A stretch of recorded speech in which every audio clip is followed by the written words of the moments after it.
Bonsoir, bienvenue dans cette nouvelle émission de On fait des vagues, deuxième émission de la saison 2. Puis comme d'habitude on se retrouve avec Diana, comment ça va? Tout doux, très bien. Et toi ce soir? Ouais, super, super. On se retrouve aussi avec notre invitée du jour, Julie. Salut la team. Comment ça va? Ça va très bien et vous? Ouais, ça Plaisir de va. te voir. Vraiment, Plaisir c'est aussi plaisir d'être que tu sois là. ici. Génial. Alors Julie, comme d'habitude avec nos invités, on aime bien commencer par un petit portrait que je vais essayer de faire de toi. Il sera peut-être pas complet, tu pourras le compléter, me corriger ou autre. Donc Julie, tu as, si je me trompe pas, 26 ans, c'est ça? Tu es née en France, vers Toulouse, c'est ça? Mhm. Ok, dans la ville même ou un peu en dehors? Toulouse même, ouais. Toulouse Ok. centre, ouais. Ok, donc sud-ouest, etc. Incroyable. Joli mention. Mhm. Et puis, maintenant tu vis à Lausanne, etc. Qu'est-ce que tu fais dans la vie? Tu as un magasin, c'est ça? Oui, c'est ça, je suis commerçante dans un petit magasin bio, vrac. On ne fait pas que du vrac, mais on essaye de faire au mieux, justement en haut de Lausanne. Voilà. Mhm. Ok, super. Et puis, tu as connu différentes expériences d'engagement et autres. On aura sûrement l'occasion d'en revenir. Mais maintenant, tu es à Agisson. Oui, Ok, c'est depuis vrai. combien de temps? Écoute, je suis arrivée février dernier, non, l'hiver dernier. Ouais. Et puis, ouais, l'hiver dernier. Ok, incroyable. Mhm. Est-ce que tu as des éléments que tu aimerais compléter dans... Julie, moi j'ai hâte de te découvrir. Ça fait longtemps qu'on avait discuté en plus de t'avoir sur le plateau et tout. Du coup, c'est cool de t'avoir ici. Et non, moi j'aime bien le personnage aussi. Moi je sais que tu vis dans une caravane depuis un petit moment, plusieurs années. Et c'est chouette. J'aime bien le contexte. J'aime bien le truc. C'est cool. Et du coup, j'ai hâte qu'on en parle aussi. La manière de vivre. Oui. C'est cool. Est-ce qu'il y a quelque chose qu'on devrait savoir de toi, que les gens qui nous écoutent, qui nous regardent, devraient savoir Il y a que tellement de t'aimerais choses. compléter? Ouais, c'est ça, c'est difficile de résumer quelqu'un à 10 secondes, mais Bien Ouais. sûr. est-ce qu'il y a un truc central que Éc- t'aimerais partager? Écoute, à part que, bon, on va en reparler hein, forcément de mon engagement militant. Après, comment dire, là-bas, je suis quand même militante, écolo, c'est ça qui m'a vraiment poussée en fait à faire évoluer la situation et à m'engager. Et puis, il y a aussi un véritable fond social quand même qui m'anime de par mon passé et puis, enfin, simplement ce qu'on peut constater de la société. Donc voilà, c'est vraiment des choses qui me donnent envie de bouger et puis je suis très heureuse d'en parler ici avec vous. Trop bien. J'ai hâte. Trop bien.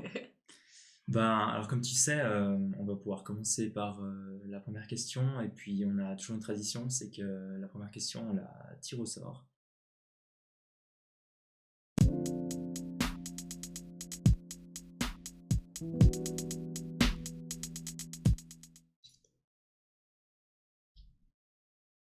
Alors, dans cette séquence qui s'appelle La vie au bol, comme tu as pu le voir dans les précédentes émissions, on a toute une série de questions dont tu as pu tirer la première. Tu vas pouvoir me la lire à haute voix et puis y répondre si tu veux bien.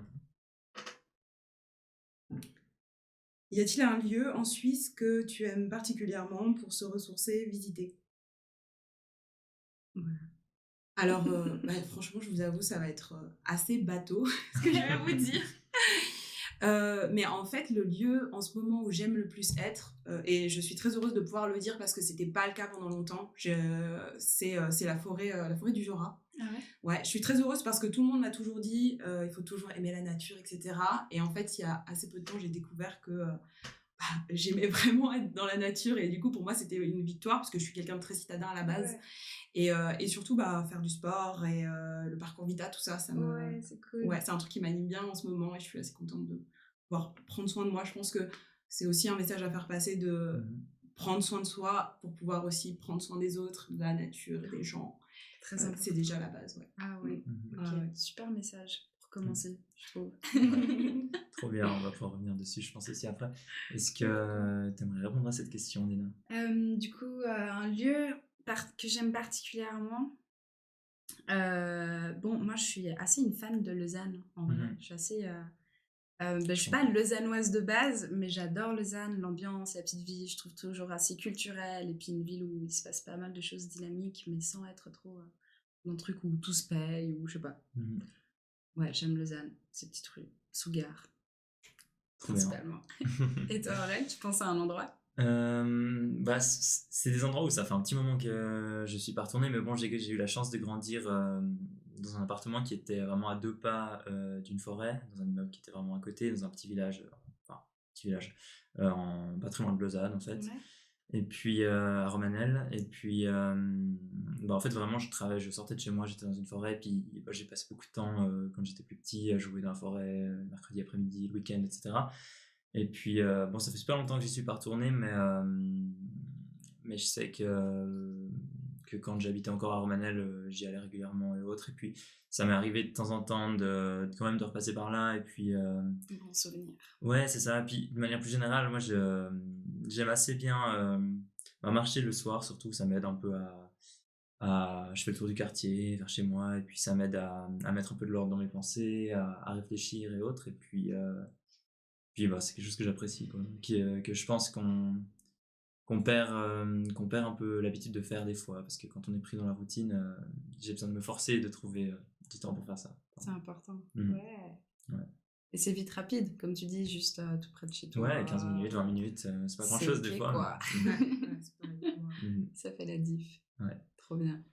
Moi, c'est un peu sur cette question, parce que j'ai cru savoir que, Julie, tu nous as parlé de l'engagement écologique un peu en premier. En fait, c'est drôle parce que je crois savoir que tu as vécu un petit moment sur une ZAD. Oui. Mais tu viens de dire que tu étais plutôt citadine et que la nature, c'était pas trop... Du coup, moi, ça m'intéresse. Est-ce qu'il y a une contradiction? Est-ce qu'il n'y a pas? Comment c'était en fait? Et est-ce que tu peux parler un peu dans quel contexte ça s'est fait? Je pense que fondamentalement, actuellement, dans la société, il y a une véritable déconnexion de la nature, de nos processus naturels, etc., de par le fait que notamment on vit en ville ou ce genre de choses. Et alors je dirais pas que finalement il y a une contradiction avec mon engagement militant. Je pense qu'on est tous en chemin, tu vois. Et en fait, c'est vrai que moi quand j'étais petite, j'étais vraiment une enfant. Je passais ma nuit à jouer sur internet, sur les ordis. J'étais passionnée d'ordi, je restais dans ma chambre en permanence.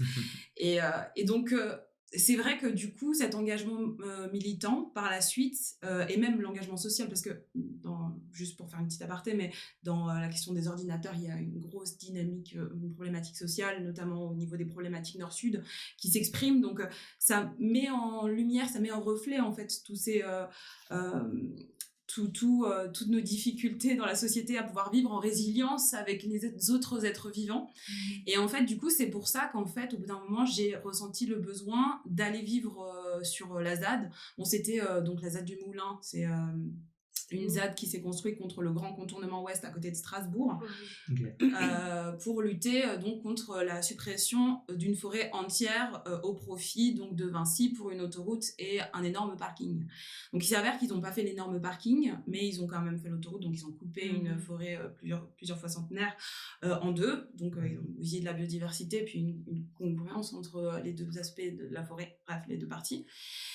Et en fait, donc cette expérience, non seulement elle m'a permis de vraiment approfondir même de rentrer la tête dedans dans le monde militant, pas que sur un plan écolo, aussi sur un plan féministe, un plan LGBT.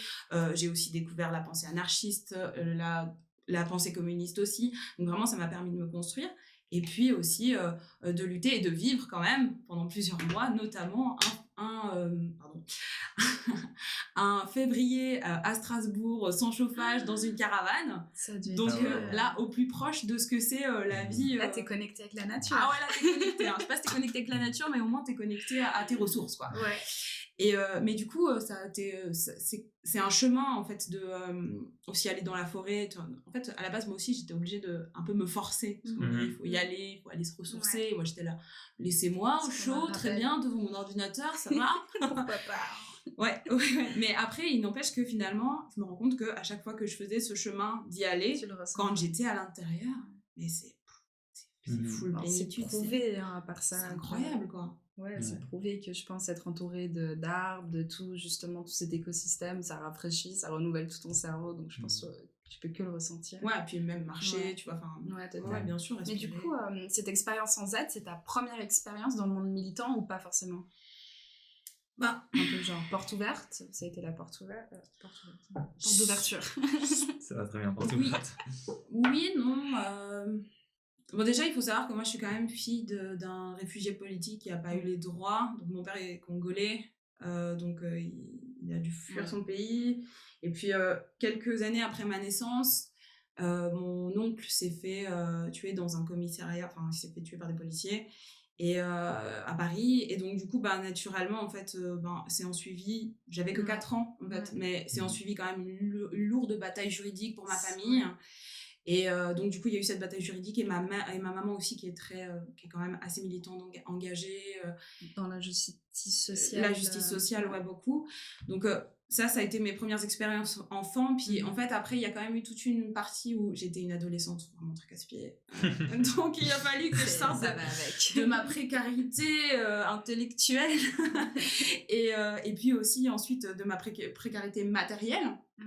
Mais ça a été un autre aspect. Mais à un moment, je me suis retrouvée quand même à Lyon. On a essayé de monter un mouvement pour aller rassembler des habits et puis aller donner à les gens. On l'a fait qu'une ou deux fois, mais c'était déjà un premier pas. Un geste. Ouais, c'est ça. Et puis on avait fait, on voulait faire de l'art conscient dans les rues pour éveiller les consciences. Voilà, c'est cool. Ce que je pouvais. C'est une super expérience. Et puis il y a eu les Gilets jaunes aussi. Où du coup je suis allée sur les ronds-points. Au début j'étais un peu sceptique des gilets jaunes parce que je comprenais pas la revendication, mais moi j'ai pas de permis, donc je vis sans voiture en permanence. Donc du coup j'étais là genre le pétrole, bon, mais c'est même pas au-delà du fait de me sentir moins concernée, j'étais là genre la crise énergétique, enfin on va la vivre. Le pétrole c'est un enjeu où il va falloir apprendre à sortir d'eux, et donc du coup avoir des revendications pour le prix du pétrole, ça paraissait un peu, ça faisait pas sens pour toi. Ça faisait pas sens pour moi, mais quand j'ai vu ensuite l'engouement social, je me suis dit allez, c'est parti, prenons les outils, c'est un let's go, le référendum d'initiative citoyenne. C'est vrai que ça a en fait regroupé tellement de personnes. Ouais, non mais je sais pas si c'était la première fois depuis longtemps en France que ça n'a pas été un mouvement aussi regroupant. Il y avait eu aussi les Nuits debout un peu avant, mais c'était autre chose, c'était un peu plus, c'était pas la même sociologie, c'était un peu plus une sociologie de gens un peu plus diplômés qui se rassemblaient sur des places pour discuter. Plus urbain aussi. Ouais, beaucoup plus urbain. Ouais. Moi j'avais vécu un peu ça, mais moins. Et par contre, les revendications sociales des Gilets jaunes, finalement, je les ai pleinement portées. J'étais vraiment prête à amener ça beaucoup plus loin. Bon. Et voilà, ensuite il y a eu la ZAD, et puis ensuite il a fallu que je surpasse cette fois ma précarité véritable, matérielle, parce qu'au bout d'un moment il faut bien grandir. Voilà, c'est ça. Et j'avais fait précédemment une école de naturopathie qui m'avait vraiment ouverte aux problématiques écologiques, et qui m'ont vraiment donné envie, c'est ça qui m'a donné envie d'aller à la ZAD notamment. Et une fois que j'ai réussi à trouver mon travail en Suisse, à m'établir tranquillement, avoir un petit salaire, développer, voilà. Et à ce moment-là, je suis tombée sur Agisson, genre, comme par magie. C'est ce qu'il te fallait au bon moment. Ouais. Il y a eu aussi autre chose, c'est que en fait, c'est pas, je peux pas dire que c'est militant, mais je me suis aussi beaucoup investie gratuitement dans des fermes. Parce que pour moi, l'agriculture, c'est vraiment un enjeu de taille. C'est un enjeu, pour moi, ce qui est vraiment important, c'est de remettre actuellement l'agriculture, la manière de cultiver au centre de la vie sociale, de la vie de la cité. Déjà parce que nos agriculteurs, ils ont, il me semble que c'est 8% de chances de plus de se suicider que n'importe quel autre corps de métier, et que c'est extrêmement grave pour eux, mais c'est aussi extrêmement grave pour nous, parce que tout ce qui est... toute l'industrie, elle nous impose de notre alimentation. Voilà, elle nous impose de nombreux perturbateurs pour notre santé physique, et aussi bien sûr la manière dont on cultive est extrêmement délétère pour la planète. Du coup, tu as fait des expériences à l'étranger, un peu par ici? Non, j'étais beaucoup dans le Valais. Ah ouais, juste dans... Ah ouais, ok, cool. Un peu des expériences de quoi, permaculture ou Non, alors je sais pas trop. Non, mais moi je connais rien non plus. Pas trop la perma. Si, j'ai fait un peu. Enfin, en France, j'ai fait pas mal aussi en France. En France, j'ai fait quand même un peu de perma, c'est vrai. Mais ici, c'était. J'ai fait chez un viticulteur qui utilise pas du tout de pesticides ou ce genre de choses. Cool. Chez des éleveurs aussi. Et puis aussi à Lausanne, au marché QND, j'ai pendant plusieurs fois. En fait, c'est assez intéressant parce qu'ils prennent des woofers. Alors, attention, ils prennent des woofers, on appelle ça. C'est quoi? En fait, le woofing, c'est genre tu pars dans une ferme Et puis tu Ah, travailles oui, c'est normalement vrai. 4 heures par jour. Alors attention l'exploitation. C'est une plateforme, hein, non? Où tu peux Ouais, ça échanger s'appelle des Booking, ouais. services. Ouais. Ok, Une espèce ouais. de Airbnb Ouais. ou de couchsurfing Ouais, c'est ça. de Ouais, culture. voilà. Bon, faut faire attention à pas se faire exploiter, faut connaître ses limites, faut voir où est-ce que tu arrives, faut aussi être capable de Ouais. poser les limites. Ouais. Mais le Et- concept, il est vachement chouette. Ouais, parce qu'ils font travailler trop souvent. C'est de l'esclavage parfois. Ouais, c'est ça, faut faire attention, il faut pas être trop influençable Ouais. quand on y va parce que c'est très facile de se laisser dépasser, de trop travailler. Moi, je l'ai fait. Bon, je regrette pas avec le temps, mais Ouais. je sais que il y a certaines C'est personnes peut-être un peu abusé. Ouais, il y a des dynamiques qui peuvent être vraiment pas ouf. Ouais. Mais en tout cas, pour moi, ça a été une expérience incroyable. Puis surtout, je suis quelqu'un qui est pas du tout manuel. Donc, du coup, Ça a dû Mhm. t'apprendre ça se tellement de ressentait dans mon choses. travail. J'ai appris, ouais. Et puis, j'y retournerai. Dès que je peux, je vais voir à la ferme de Rovera si jamais. Ouais. Puis en fait, après, même au marché Cuandé, j'y allais quand j'étais chez moi. Et en fait, après, ils me donnaient des fruits et légumes et ça nous nourrissait pendant la semaine. Du coup, c'était trop cool, quoi. Ouais. Trop Eux, bénéf. je me suis Trop pas bénéf, sentie du tout exploitée. Ils étaient vraiment très généreux. Donc, Ok. si jamais. Il a Incroyable. les aider. Ouais. De ouf. Bonne idée. C'est trop bien. Voilà. Moi, il y avait un truc qui me surprenait un peu, je trouvais juste chouette. C'est, ça fait peut-être, on disait juste avant, 3 ans du coup que tu es en Suisse, et je trouvais juste trop beau cette manière où tu t'es grave imprégné de la politique suisse, impliqué aussi à créer le changement ici, alors qu'en vrai, ça fait pas si longtemps que tu es là. Je trouvais cool. Pourquoi? Est-ce que comment ça venait déjà d'avant, ou toi, tu es juste comme ça, t'arrives, t'as envie de t'imprégner du... Explique ça. Il y a 2 choses. La première, c'est que j'aime beaucoup la Suisse. Ouais. C'est un super pays. C'est depuis que tu vis ici que tu l'as découvert? En fait, pendant un temps, j'ai travaillé comme recruteuse de donateurs pour Amnesty International. Ok, cool. Et en fait, du coup, on sillonnait la Suisse et je suis tombée amoureuse. C'est trop beau, quand quoi. tu vivais encore en France. Ouais, je vivais en France et je passais la semaine en Suisse. Je prenais le train, on allait dans des bleds de Lémont, tout ça. C'est génial. Tour de paix. C'est tellement drôle. Bref. Et puis, donc il y a ça. Et aussi les gens super. Et non, je vais pas dire ça, j'allais dire le gorille. Et le grill. Écoute. Oui, non, c'est mon addiction, mon addiction honteuse. Excusez-moi, je suis en train de... Ne détruis pas le studio. Pardon, excusez-moi. Non, et la deuxième chose, c'est que je pense pas que le militantisme, je pense pas que les luttes sociales, que les luttes écologistes, que les luttes féministes, je ne pense pas que toutes ces luttes aient des frontières. Ouais. Et puis je ne me sens pas comme étant une personne qui accepte les frontières. Ouais, merci. Voilà. Mais est-ce que tu vois des différences quand même en termes de, je sais pas, tes expériences que tu as eues en France, tes expériences que tu as eues en Suisse, les gens, la mentalité? Il y a quand même le stéréotype de en France, vous êtes un peu plus chaud que nous. Oui, c'est pas faux. C'est vrai, c'est faux. C'est pas faux. Ouais. Oui, non, il y a quand même une vraie différence culturelle, je pense, entre la Suisse et la France. Et en fait, moi, je trouve que c'est très fertile. Et en fait, moi, ce que je dis toujours, c'est que les Français... Bon, alors, c'est vrai que les Français sont un peu plus sanguins, j'ai un peu l'impression. Ouais. Et alors, moi, j'adore ça, très honnêtement. Je trouve que c'est grâce à ça que... Comment dire, c'est aussi grâce à ça qu'on a eu d'énormes évolutions sociales qui ont été mises en place, qui ont été faites, qui ont servi aussi un peu de modèle par aussi la pensée. Et par contre, en Suisse, les gens sont plus diplomates et c'est aussi intéressant. Ouais. C'est une recherche du consensus qui peut, moi, en tout cas, m'apporter beaucoup. Parce que comme vous en doutez, ici, en Suisse, je suis, il y a écrit Frouze sur ma tête. la vérité, il y a écrit Frouze. Et donc, du coup, moi, je suis dans culturellement très française. Ouais. Et du coup, côtoyer beaucoup de Suisses, ça m'aide vraiment à me tempérer et à apprendre beaucoup de choses sur comment échanger, communiquer avec les gens. Ouais. Donc moi, je pense que les Français et les Suisses devraient plus se côtoyer. Ouais. Comme ça, on prendrait tous et toutes les qualités les uns des autres. Une collaboration et ce sera incroyable. C'est quoi le truc qui t'a le plus choqué, qui manque ou qui a au contraire en Suisse, comparé à part le gruyère? Attends, la question c'est qu'est-ce qui m'a le plus choqué? Mais ça peut être n'importe quoi, hein. Ça peut être... ou pas choqué, mais surpris, ou j'en sais rien... Qu'est-ce qui m'a le plus choqué? En tout cas, qui t'a frappé, qui t'a dit ça, il y a, alors qu'il n'y a pas en France, ou bien ça, il n'y a pas. Et... Alors en Suisse, pour porter plainte, il faut payer. Ah ouais? Ça t'a choqué? Ah oui, bah oui. Ah, mais ça m'a choqué, mais profondément en fait. Genre, à quel moment tu vis un préjudice Ouais. et tu dois Tu dois payer payer pour le réclamer. pour que on te rende justice. Enfin, ouais, rien C'est que même déjà, pas on sûr qu'on te t'écoute. rende justice. Voilà, juste rien que déjà, on t'écoute, c'est que tu saches. Genre, Ouais. moi, je j'avoue. trouve ça hallucinant. Enfin, En France, c'est gratuit. Ouais. Aller au poste. Ouais, écouter- les assurances maladie aussi. Ouais. Ça m'a choqué, Ouais. ça. What? Genre, Ah, c'est intéressant, ouais. ouais, non, C'est très justifié. Oui. Par contre, du coup, ce qui est mieux, c'est qu'on a la possibilité ici en Suisse, influer sur la vie politique sans passer par l'élection et les partis politiques. Ouais. L'initiative.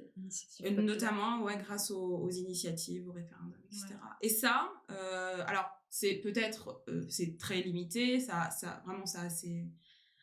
Comment dire, ça a ses limites, parce qu'on on peut le voir, on en parle beaucoup avec Agisson. Mais en tout cas, ça donne un outil de plus pour essayer justement pour lutter. Et c'est précieux. Ouais, il y a peu de pays où il y a un peu des outils comme ça à disposition de la population, où même si on a vu à quel point c'est compliqué de faire ça, mais au moins ça existe ici. Ouais, c'est ça. C'est déjà ça. Par exemple, un mouvement citoyen comme Agisson en France, moi je le vois pas. Hein. Mais un jour, peut-être, tu réussiras à y exporter. Ouais. C'est le but. On espère. Ouais, on espère. Agissons international. Ouais, c'est ça. On va devenir D'abord hégémonique. Porto-Novo, ensuite toute la Suisse, et puis d'abord le monde. C'est Ouais. ça. Allez là. Trop bien. Ouais. Et puis, je me demandais aussi un peu à quel point, voilà, genre, ça peut être difficile ou pas, enfin, entre guillemets, en termes de légitimité aussi, parce que ça, c'est un peu en lien avec l'initiative qu'on a fait passer, mais est-ce que tu t'es sentie tout de suite légitime en tant que Française, que personne qui venait de France, t'impliquer ou pas, ou est-ce qu'on te l'a déjà reproché, ou je sais pas, enfin, justement, t'as dit que t'admettais pas les frontières, ce que je trouve juste, et que c'est aussi mon cas, mais je pense que voilà, on l'a vu et on a galéré pour récolter ces signatures, c'est-à-dire qu'il y a plein de gens qui pensent que tu dois faire tes preuves d'abord avant de pouvoir Tu sais, en plus on en parlait ce week-end, je pense pas qu'on doive attendre des autres de nous donner notre légitimité ou notre pouvoir. Et du coup, c'est un peu une règle de vie que je me donne, de me sentir légitime à parler d'un sujet que je connais, par contre. Parce que là où la légitimité l'illégitimité pourrait se présenter, c'est justement sur le fait que je ne suis pas née en Suisse, donc je peux avoir une connaissance limitée des processus, notamment politiques ou ce genre de choses, et donc dans ce cas-là, c'est important d'avoir l'humilité en fait, de se mettre comme en position d'élève. Donc et pour moi, c'est pas juste une question c'est pas juste une question c'est pas une question de légitimité, c'est juste une question d'honnêteté intellectuelle. Par contre, je vois pas, si je vois je sais pas, une injustice, ou si je vois quelque chose qui pourrait être modifié d'une certaine manière, je vois pas pourquoi je serais moins légitime que quelqu'un d'autre d'en parler et de me mettre en action pour le faire, à part si quelqu'un a un argument rationnel à me présenter, tu vois. Et puis après, les autres, ceux qui sont pas d'accord, tant pis pour eux. J'ai envie de te dire, il y en a beaucoup. Il y en a, tant pis pour eux. Il y en a même un dans la rue, il m'a donné un stylo UDC. C'est vrai. Ah, génial.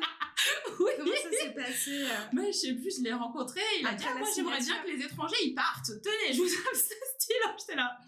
Ok. C'est bizarre comme stratégie, pour te convaincre. C'est le petit symbole. Je sais pas, mais je l'ai encore. D'ailleurs, mon associée, elle m'a dit tiens, tu veux un stylo IDC?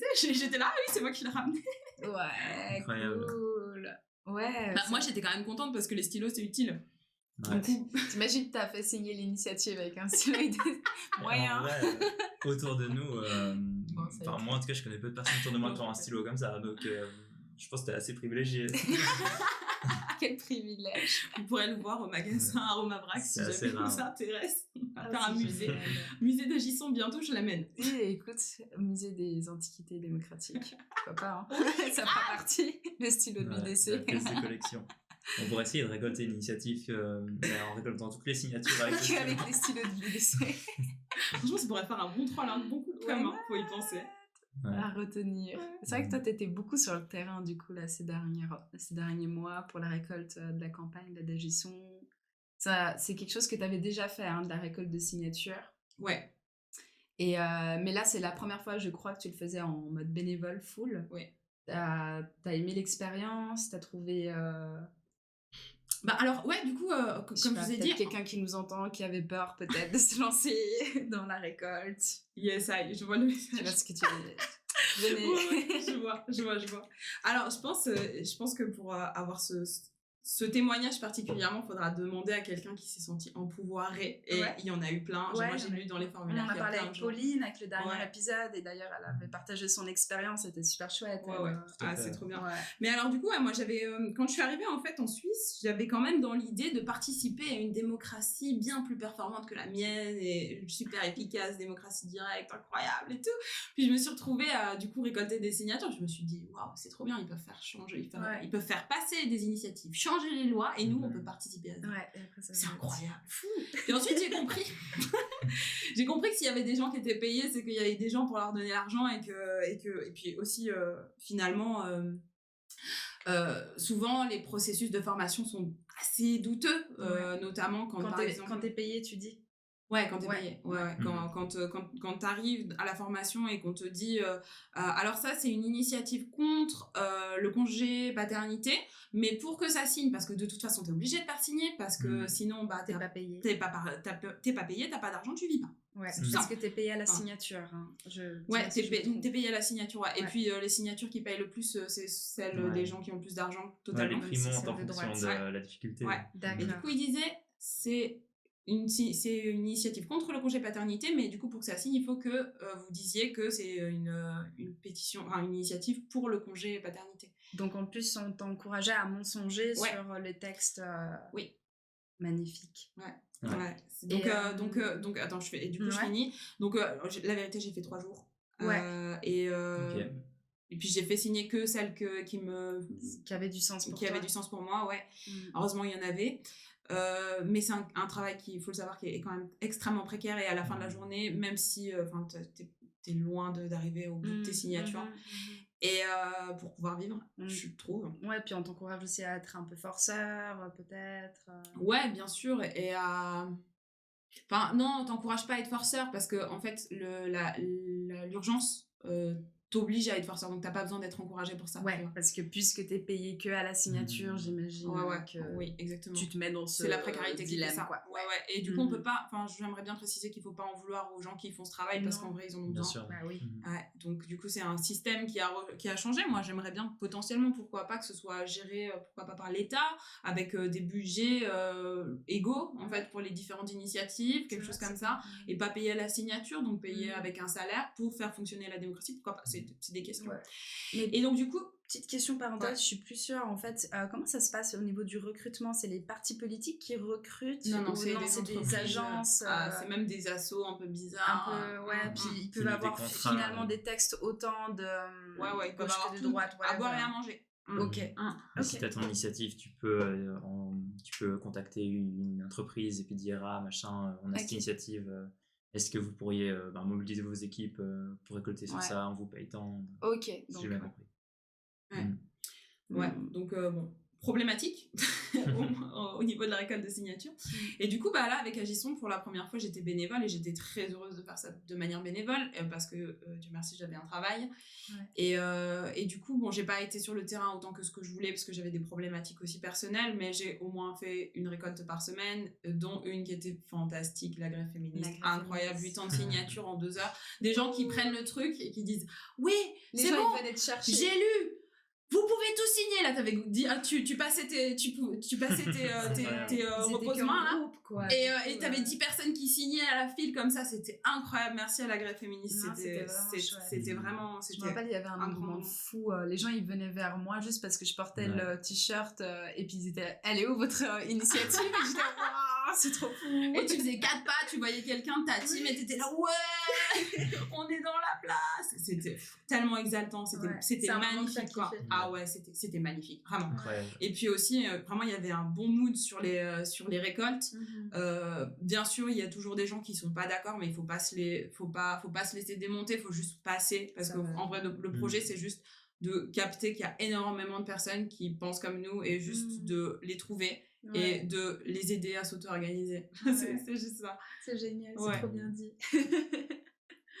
Mais c'est vrai que c'était fou, cette récolte. Ah ouais, et toi, finalement, est-ce que tu as l'impression que le fait que, je sais pas, que c'était pas du coup, avec payer à la signature, dans un cadre comme ça, est-ce que ça crée pas justement plus d'enthousiasme et plus de motivation parce que tu portes la cause quand tu vas récolter, tu portes pas ce stress être payé à la signature. Après, comme tu disais, il faut avoir le privilège, si tu as la chance de pouvoir travailler à côté, qui te permet aussi d'équilibrer. Ah oui, c'est ça. C'est à partir du moment où tu sais que tu vas pouvoir manger à la fin de la journée, tout d'un coup, si on part, ça crée plus d'enthousiasme. Après, bon, moi, je suis une personne qui est de base enthousiaste. Donc, et puis, elles n'étaient pas si mauvaises, les initiatives que j'avais choisies, je me rappelle plus, mais du coup, j'étais quand même contente de les porter, la vérité. Mais j'étais quand même contente de trouver un vrai travail. C'est sûr. Ouais, puis tu as autant plus apprécié ensuite de récolter ça bénévolement pour le plaisir après avoir fait ça. Après, dans mon travail quand même, du coup je marche beaucoup et j'utilise beaucoup mes jambes, donc du coup c'est pour ça aussi en soi que j'ai pas autant récolté que ce que je voulais, parce que c'est quand même un peu physique, tu vois. Ouais, tout à fait, Du coup il faut genre faire une récolte d'initiative. En plus, moi je suis quelqu'un, vous me connaissez, moi je cours partout, l'énergie. et du coup après j'arrivais au travail, j'étais là wouh. Donc je préférais venir quand je savais que je travaillais pas après, ou le mercredi matin, parce que c'était cool le mercredi matin d'aller au marché. Oui, c'est vrai. Et puis sinon dans ta vie de manière plus générale, etc. Est-ce que tu conçois est-ce que tu conçois travailler dans ton magasin voilà, comme la continuité un peu de ton engagement d'une manière ou est-ce que c'est purement une manière de vivre en fait, enfin je sais pas si c'est très clair. Non. Reformule, s'il te plaît. Est-ce que voilà, enfin l'enjeu ouais, je me perds en fait. Est-ce que dans ton activité, dans ton magasin que tu gères, que tu mènes, etc., est-ce que pour toi c'est aussi l'occasion de t'engager, de toucher des gens, parce que je crois que tu es indépendante, enfin tu as une associée, mais j'imagine du coup tu as une marge de manœuvre, etc. Est-ce que, on a déjà discuté une ou deux fois, mais est-ce que tu conçois ça comme aussi une voilà, forme de s'engager. J'ai compris, comment dire, alors du coup je suis pas indépendante, on est en SARL et en fait c'est mon associé qui a créé la boîte à la base, et moi je suis un peu arrivée derrière, et elle m'a accueillie, et puis elle a été très contente qu'on puisse coopérer, je déteste ce mot, collaborer, pardon, coopérer ensemble, et donc comment dire, en fait le magasin a des exigences matérielles comme tout le monde, et d'autant plus parce que en fait il faut le savoir, en 2 ans, donc en 2 ans, c'était à 6 mois que j'ai eu le chiffre, donc dans les 2 ans et demi avant, en bref, en 2 ans, il y a 6 mois, voilà, on va y arriver, il y a 25 magasins bio qui ont fermé en Suisse romande. Ah ouais, fermé. C'est post-Covid, beaucoup? Non, c'est parce que post-Covid. Parce que pendant le Covid, en fait, il y a eu une recrudescence. Genre, ça a été incroyable. C'était les moments où on faisait nos meilleures recettes. Et en fait, après le Covid, donc, les supermarchés ont rouvert, les frontières ont rouvert, et il y a eu les problématiques. Il y a eu l'inflation. Et donc, naturellement, les gens, ils ont perdu en pouvoir d'achat. Moi, ce que je déplore, dans le sens où on vend... naturellement, la nourriture bio est un peu plus chère, mais parce qu'en fait, étant donné qu'on utilise moins de procédés chimiques ou ce genre de choses, et moins aussi il y a aussi moins de monoculture des fois. Enfin, c'est des process qui sont un peu moins certains, et donc du coup, ça fait que ça fait augmenter naturellement le prix. Mais en fait, un jour, j'ai lu un livre, j'ai plus la source, je suis vraiment désolée, c'était il y a des années, qui disait qu'en fait, l'argent que l'on n'investissait pas dans son alimentation et dans sa santé, en fait, on le perdait largement sur la suite de sa vie, en fait. Et notamment ici en Suisse, je veux dire, ici en Suisse, c'est un véritable enjeu, hein, la vérité. Hein. Ouais. Donc, voilà, moi, ce que je déplore, on fait pas exprès de vendre des choses, des fois un peu plus chères, mais en plus, très souvent, j'ai des gens qui viennent de la Migros et de la Coop et qui me disent, mais la vérité, c'est que c'est plein de choses qui sont même prix. Et puis, en plus, je veux dire, il y a du vrac, et puis, on a quand même certaines exigences. Bon, on a aussi des problématiques, notamment le fait des mythes alimentaires qui sont une vraie problématique pour les magasins. Il faut le savoir, on n'en parle pas assez. Et c'est pas des problèmes d'hygiène, c'est juste que des fois, on a des stocks qui débarquent où il y a des mythes. Et puis alors, ce truc-là, quand ça... tu peux rien faire en fait. C'est compliqué. Tu peux pas rien faire parce que du coup, nous, on a réussi à gagner la guerre. Mais ça a été très, très compliqué. Ça demande des procédures de travail qui sont c'est titanesque. Ça veut dire qu'à chaque fois qu'on doit récupérer un silo, il faut le savoir, déjà porter les silos, c'est compliqué. Mais alors, non, on les met au congèle. Donc déjà, pour ça, il faut avoir un congèle. Donc, il faut être un peu privilégié.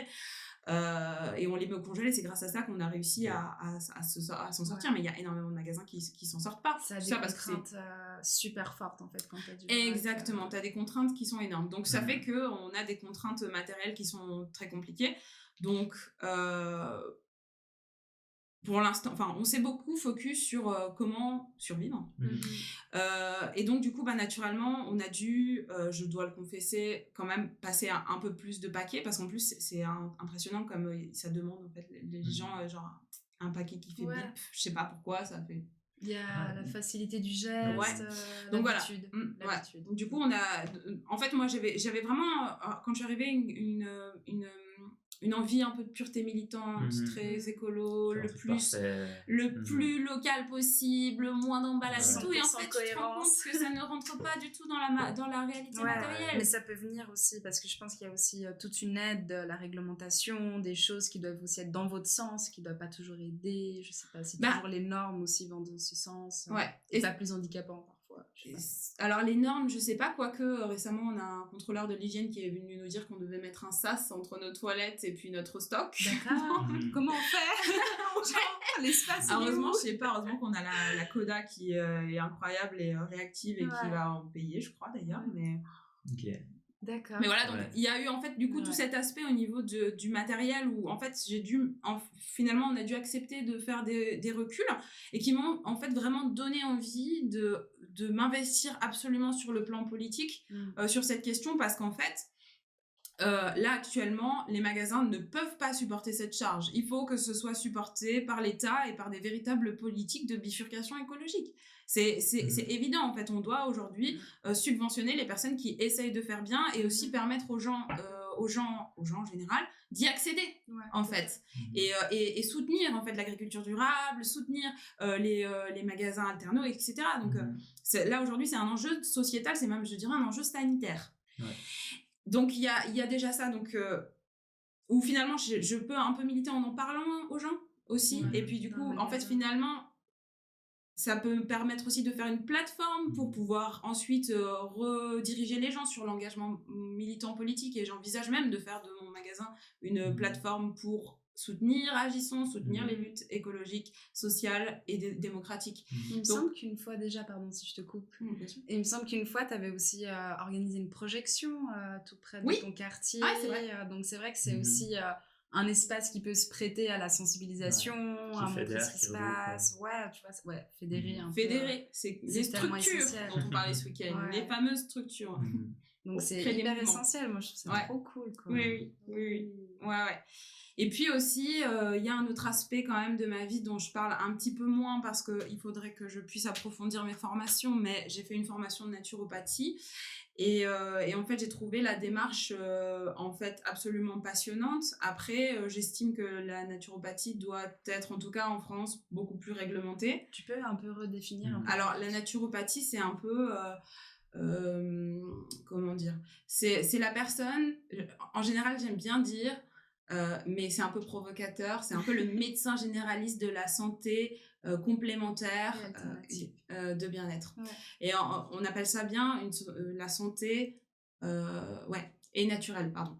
On appelle bien ça la santé complémentaire parce qu'en fait, elle ne vient pas à la place du médecin, elle doit travailler en relation avec les médecins et le corps médical qui aura préposé des diagnostics pour amener aussi une analyse, pourquoi pas holistique, donc qui va prendre en compte l'intégralité du corps et qui va aller rechercher les causes et les problématiques des maladies pour donner en fait des indications sur comment améliorer sa santé grâce à une hygiène de vie particulière aussi. On parle beaucoup de sport, d'alimentation, d'eau, de respiration, de plantes, de la phytothérapie, aromathérapie, on utilise aussi. Donc plein de techniques intégrées en fait. Plein de techniques différentes. Et après, l'idée, c'est que normalement, les naturopathes se spécialisent. Et en fait, moi, je me sens pas assez formée pour être naturopathe en cabinet. Je sais qu'en Suisse, les formations sont plus solides parce qu'elles sont réglementées. Donc moi, pour moi, c'est une revendication en France qu'on puisse avoir des formations réglementées. Oui, et surtout parce que si tu es réglementé, il me semble en Suisse, tu peux te faire du coup rembourser par les assurances complémentaires. Donc, exactement. C'est vrai que la formation, elle est importante. Mais évidemment, surtout quand on touche au corps, c'est bien évident. Non, parce que des fois, c'est vrai que, pas trop en Suisse justement parce que c'est réglementé, mais j'ai cru voir que parfois en France, toute la naturopathie est jetée parce que il y a des... Parce qu'il y a des casas novas. C'est ça, il y a des choses un peu plus douteuses, des charlatans, des trucs vraiment compliqués. Moi je déplore ce genre de personnes qui ont des pratiques qui sont pas honnêtes intellectuellement pour des questions et dangereuses. Mais c'est même pas, voire même, c'est à partir du moment où c'est pas honnête intellectuellement dans tous les domaines, c'est dangereux. C'est vrai. Et donc du coup, je regrette énormément parce qu'elles font beaucoup de tort à une profession qui du coup pourrait être très utile à la société. Et ou même ce qu'ils pourraient faire en fait aussi, c'est former les médecins en fait aussi. Après la médecine c'est quand même quelque chose qui est très élitiste et puis du coup ça m'amène à la suite, c'est que moi je trouve ça dommageable en fait que ces connaissances là soient cantonnées à un nombre limité de personnes. Pour moi il y a des choses notamment j'allais dire en anatomie physio mais non. En naturo, on a fait un cours qui s'appelle la psycho-neuro-endocrino-immunologie. Wow. Donc en gros, on a fait des cours de psychologie, des cours de neurologie, des cours d'endocrinologie, des cours d'immunologie. Et ensuite, on a fait la PNEI, psycho-neuro-endocrino-immunologie. Et en fait, ça aide vraiment à comprendre l'intégralité du corps, les interactions, etc. Et ensuite, ça nous a permis de comprendre comment est-ce que les différents principes actifs agissaient sur le corps, ou qu'est-ce que ça fait quand tu respires, qu'est-ce que ça fait quand tu digères, pourquoi est-ce que tel principe actif va avoir... Et t'as trouvé ça, en fait... et j'ai trouvé ça passionnant. Et du coup, tout ce qui est diététique, tout ce qui est connaissance des plantes, des principes actifs, etc., pour moi, c'est quelque chose qui devrait rentrer dans la connaissance commune et qu'on devrait apprendre aux enfants. Donc toi, ça devrait limite être quelque chose de fondamental qu'on pourrait voir dans le programme scolaire. Oui, et c'est pour ça que je ne me permets pas d'ouvrir un cabinet au-delà du fait que je pense qu'il va y avoir, par exemple, le cours anatomie, le tronc commun qu'on fait en Suisse, anatomie et je crois que c'est pathologie. Il faudrait que je le fasse, mais au-delà de ça, c'est aussi parce que je ne comprends pas pourquoi est-ce que on peut pas partager, pourquoi est-ce que ces informations ne sont pas partagées au plus grand nombre, au-delà de la question de est-ce qu'ils peuvent mettre les ici c'est quand même 100 à 200 francs pour une séance. Moi je trouve que c'est une injustice qui est crasse. Et donc du coup, j'ai voulu travailler dans un magasin bio, et quand je suis arrivée ici, j'ai trouvé un magasin bio. C'est génial. Et donc du coup, on peut discuter de ça avec mes clients sans aussi les brusquer, parce que quand t'as 20 ans et que tu viens donner des conseils de nutrition à des anciens, ils te regardent, ils font mais t'es qui toi en fait? Ça fait 20 ans que je mange ça. Non, c'est dur. C'est dur. C'est dur. Puis aussi, c'est intéressant de pouvoir apporter ça en fait directement à l'achat de la consommation, pouvoir en parler, déjà c'est tellement intéressant. Mais ouais, c'est très très bien. Puis aussi, en fait, c'est les gens qui viennent. Et parce qu'en fait, quand on se retrouve aussi en cabinet, on va dire vous avez une problématique, pour cette problématique, ce serait peut-être bien, je sais pas, par exemple pour les problématiques inflammatoires, que vous réduisiez un peu les produits laitiers, que vous réduisiez la viande ou ce genre de choses. Et en fait, les gens se retrouvent face à une quantité d'informations qui est scandaleuse et très difficile à digérer. Et où, en fait, moi, à la sortie de mon école, j'ai fait une dépression. Je me suis dit, je ne peux plus rien manger. Ouais. Et en fait, du coup, j'ai essayé de m'y tenir et tout. Et en fait, après, je me suis pris l'effet qui se coule dans la tronche. Et le too much. Et en fait, maintenant, je fais n'importe quoi. Ouais, c'est pas facile. Mais ça, j'ai l'impression que c'est aussi quelque chose qui peut exister pas mal dans le genre de contexte aussi, dans les mouvements climat. Quand t'as ces vagues d'informations, après t'es vite dégoûté, enfin c'est une phase. Mais oui, c'est ce que me disait mon associé ce matin. Ouais. Mm-hmm. C'est exactement ça. Tu te retrouves face à toutes les choses que tu dois transformer dans ta vie, tu le prends individuellement. Paralysie. Et de la pureté qui fait que tu satures. Ouais, voilà. Ouais. C'est pas facile. C'est vraiment pas facile. Hein. Courage, on est ensemble. Mais c'est ça aussi, ouais. C'est vrai que effectivement, si tu partages, peut-être plus tu regardes le vécu des autres et puis tu partages les solutions. Enfin, tu parlais beaucoup partage des connaissances un peu en termes de naturopathie, etc. Je pense que c'est des trucs qui ont beaucoup disparu en termes d'éducation, des réseaux de savoir et autres. Alors, sans fantasmer le passé ou autre, peut-être que c'est des choses voilà, il y avait peut-être plus ces instances de savoir populaire ou autres. Je pense qu'il faut relativiser, évidemment, mais peut-être qu'on a moins maintenant de moyens de se partager des connaissances. Ou on a peut-être accès à plus de connaissances, mais de manière individualiste. Oui, je pense que, en fait, au-delà, tu vois, par exemple, tu parlais du fait de ne pas fantasmer le passé, et c'est vrai que c'est un risque, en fait, quand on fait de la naturopathie, d'être un peu dans un truc un peu essentialisant. Moi, j'ai beaucoup de... j'ai deux types de potes. J'ai genre les spirituels hyper essentialisants, un peu qui pensent qu'ils vont changer le monde en faisant des prières. Et j'ai mes potes genre ultra rationnels, laïcards, qui du coup eux par contre se ferment complètement à ce monde de personnes qui eux par contre ont plein quand même d'énergie et envie en fait de faire les choses correctement, et du coup il y a quand même cette scission quoi entre les gens que je trouve dommageable, et moi j'aimerais faire un pont entre ces mondes. Mais anyway, quand je disais que c'est un risque de fantasmer le passé, de devenir essentialisant, moi ce que je pense c'est qu'on a la possibilité en fait de tout échanger. Mais ce qu'il faut échanger, je pense, c'est beaucoup plus de qualité que de quantité. Parce que là, on est sur du full quantité en permanence. C'est qu'il y a de la masse. Ouais. Et donc du coup, en fait, là où moi ce que je trouve problématique, c'est le fait que les personnes qui ont la possibilité de diffuser de la qualité en quantité ne le font pas. Et que malheureusement, notamment si on parle de la santé, mais on peut parler de l'agriculture, on peut parler de la politique, on peut parler des médias, de la culture un peu moins, il y a un monde alterné peut-être un peu plus, mais notamment par rapport à la science a été carjackée, malheureusement, par les gens qui ont l'argent. C'est ça qui est dramatique. Et ce qui du coup ne risque pas de rapporter de l'argent, on fait très peu d'études dessus, et pourtant, est-ce que ça ferait pas partie, du coup, il y a une grande quantité d'informations qui sont liées au bien commun, qui sont mises de côté parce que, en fait, là, aujourd'hui, moi, à une époque, je travaillais comme récolteuse de donateurs pour Médecins Sans Frontières. Ils nous disaient, le médicament qui a le plus de financement actuellement, c'est le Viagra féminin. Frérot, le Viagra féminin, on a des cancers, il y a des maladies civilisationnelles qui existent, qui sortent de plus en plus. La santé mentale. La santé mentale, il y a de tout. Et eux, ils recherchent des choses qui vont fondamentalement leur faire gagner un maximum de thunes. Ça, ouais. Et c'est désespérant, alors qu'en vrai de vrai, je veux dire, il y a énormément de recherches à faire. Ouais. C'est intéressant ce que tu viens de dire. J'ai appris l'autre jour, petite anecdote, mais c'est en lien. Il y a pas mal de pénuries de médicaments actuellement en Suisse. Et puis, par exemple, le Temesta ou des médicaments anxiolytiques, des trucs comme ça. Et en fait, pourquoi ils sont en pénurie, c'est pas qu'il y a une usine qui est bloquée ou je sais pas quoi, c'est que c'est les médicaments où ils font le moins de marge. Et du coup, ils ont choisi d'arrêter de les produire parce qu'en fait, c'est pas rentable. Et, voilà. C'est désespérant. Ça a l'air horrible quand tu dis ça. Ouais.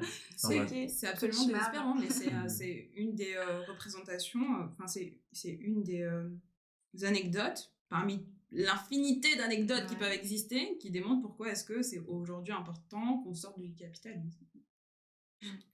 On n'a pas pardon. Bah oui, La hein. balle Bah à la ouais. citadelle. Bah, et qu'on trouve des moyens d'avoir des véritables politiques publiques de santé, notamment des politiques agricoles, pour le bien commun et non plus pour une économie, pour le bien d'une économie virtuelle et fictive, en fait. Parce que à quoi elle sert l'économie en théorie? Elle devrait servir pour Bah, servir les humains, pour le bien nous. commun. Servir nous. Bah oui, Principe. à la base. Ça pourrait être grave, peut-être des futures thématiques qu'Agesson pourrait être dessus, l'alimentation. Je sais qu'on en avait déjà Ouais. une, je crois qu'elle a été un peu bloquée, celle de l'alimentation. Ouais, alors effectivement, Je me rappelle plus l'actu on de avait celle-ci. choisi de parler d'abord de la démocratie, mais il y Ouais. avait une initiative qui a vécu un peu sa route, qui au début voulait parler de favoriser les circuits courts, ce genre Voilà. de choses. Finalement, ça s'était un peu recentré sur l'alimentation collective, avoir plus de produits de qualité locaux dans les cantines collectives, chuves, hôpitaux, écoles, etc. Après, voilà, à voir, peut-être qu'un jour Agisson la sortira, on ne sait pas exactement de quoi Ouais, mais sera c'est fait des tout de thématiques suite. de Mais... santé alimentaire, d'agriculture, Ouais. c'est tellement genre now. Ouais, c'est hyper now. Après, bon, t'as des lobbies là-dessus. Ah, ils sont forts, et surtout en Suisse. Ah ouais, Ils sont très forts. ouais, hein. Courage, hein. Et là où c'est compliqué Ouais. aussi, c'est que l'agriculture, c'est actuellement, en fait, face à nous, il y a quand même l'UDC qui se revendique partie des agriculteurs. Et comment est-ce qu'on peut se profiler sur un sujet sur lequel on a des réponses qui, à mon sens, sont bien plus pertinentes à apporter que celles qui sont apportées par l'UDC ou les lobbies d'agroalimentaire et autres, mais comment est-ce qu'on reconquiert le terrain C'est à une ce bonne niveau-là? question. Parce qu'on aura besoin du soutien des personnes qui travaillent la Dans terre, l'agriculture totale. parce que sinon ça va être difficile de... Faire la bifurcation sans eux. Hein. Ouais. Bah, en fait, moi, je te dirais que pour notre bien, mais aussi avant tout pour leur bien, ce serait bien qu'on repense nos politiques agricoles. Mais quand je te dis avant tout pour leur bien, parce que c'est les premiers qui vont en pâtir quand ça va arriver.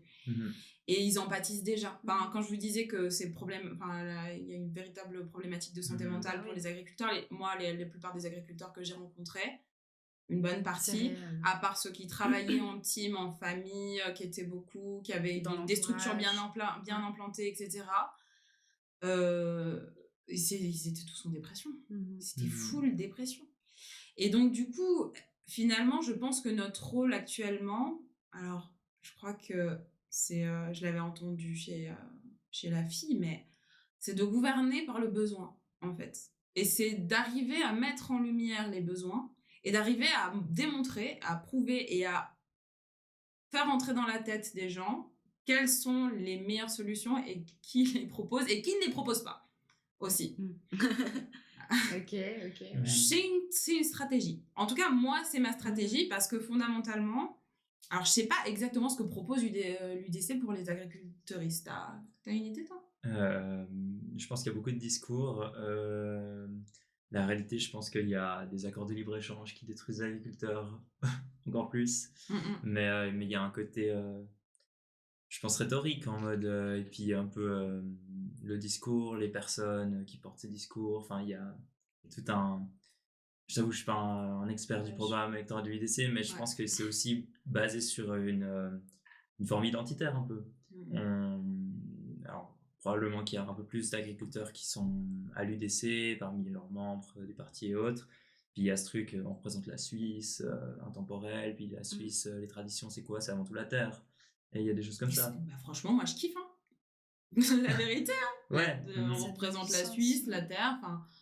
Mais il faudra le retourner de manière... franchement, la vérité, ça me parle. Après, moi, je pense que la question, ça va être de comment dépasser les clivages. La question du racisme de l'autre, moi, je pense que c'est... Mais tu vois, avant aussi, tu parlais beaucoup, notamment pour ton magasin, mais je crois qu'aussi, il n'y a pas des réglementations et des normes qui aident les agriculteurs à imaginer une transition, une bifurcation. J'ai l'impression qu'il n'y a pas le cadre non plus qui permet, et ça n'accompagne pas, du coup.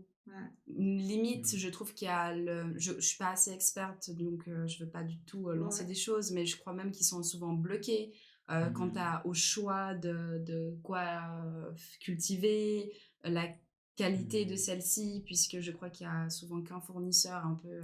Ouais, t'as un journal, en fait, le journal de Monsanto, où en fait, ils vendent des semences. ils vendent des semences Ouais. qui sont non reproductibles, et Je crois du que coup, c'est ça, Landi en Suisse. ils sont complètement dépendants, en fait, de ça. Fenalco, c'est quoi Fenalco en Suisse, je crois. En Suisse, j'en sais rien du tout. Je Ouais, suis pas peut-être, sûre, ouais. mais je crois que c'est Quelque chose ça. comme ça. C'est, Mais du coup, et le Landi. fait qu'ils soient dépendants de semences non reproductibles et aussi de... Ils peuvent pas aussi... Ouais, Et du matériel. et du Et matériel. du matériel. Moi, j'ai rencontré Donc finalement, des c'est bloquant, j'ai agriculteurs, l'impression, tous ces aspects. Et... T'imagines, genre, leurs prêts. Enfin, surtout, ils ont des prêts de centaines de milliers de francs pour pouvoir C'est assumer beaucoup. le matériel, les tracteurs qu'ils doivent acheter et qui peuvent tomber en panne. Enfin, je veux dire, financièrement, c'est énorme. en fait, c'est une double dépendance. Tu as une dépendance au matériel et tu as une dépendance aussi même, je dirais, une La triple dépendance. méthode aussi. Ouais. T'as trop. Ouais. En fait, Et puis, t'as t'as les la pieds et mains météo. liés, Et quoi. puis, t'as la météo. Ouais, les pieds et mains liés. Tu Enfin, subis le maintenant réchauffement. aussi les conséquences d'un réchauffement climatique. Ouais. Donc, ouais, c'est une vraie problématique en Ouais. Suisse qui... Quelque chose qu'on n'a pas abordé, qui fait le lien un peu avec ton Et la engagement, biodiversité. il y a aussi comme cause les marges qui sont faites par les grands distributeurs, la Coop, la Migros, d'autres, pour les pas les citer. Scandaleux, hein. Et puis, en fait, ça pousse, alors qu'ils se font des marges énormes, ils payent toujours moins, entre guillemets, aux producteurs, productrices. Donc, et du coup, c'est là où, en fait, ça rejoint pas mal ton petit magasin, où je pense que c'est des modèles qui sont plus viables, probablement pour les consommateurs, consommatrices. Alors, c'est peut-être un peu plus cher, quoique, on n'a vu que pas forcément. Mais probablement aussi pour les gens qui produisent. Ouais, alors si c'est pas plus cher, c'est à nos frais. Il faut le savoir. Parce que tu parlais des marges, mais c'est vrai que, par exemple, le lait, alors j'ai une cliente qui est venue pour me dire ils se prennent 80% de marge. Elle me dit, mais alors attendez, il va falloir vérifier la source, parce que moi je me rappelle plus exactement, enfin c'était sur la RTS, donc je me rappelle plus, mais c'était entre 70 et 80%. Voire 85%, il me semble 80%, mais c'était faramineux. Ouais, je crois que pour un franc de lait, le paysan il recevait même pas 30 centimes, je crois. C'était moins que 30 centimes. C'est scandaleux. Et donc, du coup, c'est vrai que du coup, ils ont cette dépendance au magasin, donc ça rajoute une dépendance en plus. Et du coup, nous, en fait, sur le lait, par exemple, sur le lait de notre ferme, on prend pas... Je sais pas si j'ai le droit, en fait, de dire la marge qu'on prend, mais je vais le dire, soyons transparents. soyons transparents.